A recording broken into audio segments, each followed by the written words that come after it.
राधे राधे। आज मैं आप लोगों के सामने काफ़ी दिनों से प्रस्तुत हो रही हूँ और आज मैं ये देख रही हूँ कि चारों तरफ धर्म के नाम पर, नैतिकता के नाम पर बहुत कुछ हो गया है इन 20-25 दिनों के अंदर।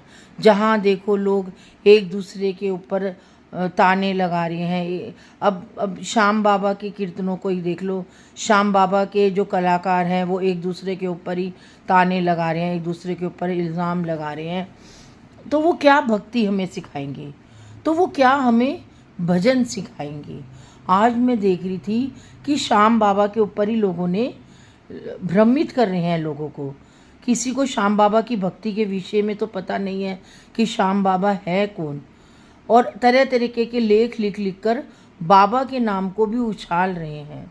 आज मेरा मन कर रहा है कि मैं आप सबको श्याम बाबा के नाम से अवतरित कराऊं कि बाबा का अवतरण कैसे हुआ, श्याम बाबा है कौन। श्याम बाबा पांडव के वंशज हैं और बब्रीक के पुत्र हैं, भीम के पौत्र हैं।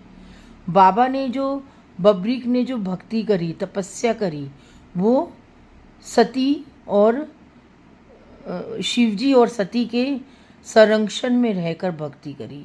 बाबा ने बब्रीक थे वो बचपन से ही, जन्म से ही इतने शक्तिशाली थे, इतने बलशाली थे, इतने दयावान थे कि उनके अंदर दयालुता कुट कुट कर भरी हुई थी और वो अपने माता पिता की बहुत सेवा किया करते थे। एक बार जब महाभारत का युद्ध हुआ तब बब्रीक ने अपनी माता से कहा कि हे माता, अब मेरे को भी युद्ध देखने का मन हो रहा है।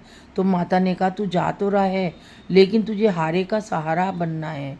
तो उस बब्रीक ने शिव और पार्वती की इतनी पूजा करी थी, इतनी स्तुति करी थी कि शिव और पार्वती ने खुश होकर उनको 4 बाण दिए थे, 3 बाण, कि जाओ जब भी हारे का सहारा कोई बनेगा तुम उसका सहारा बनना और उसको जिताना, उसके लाठी का सहारा बनना।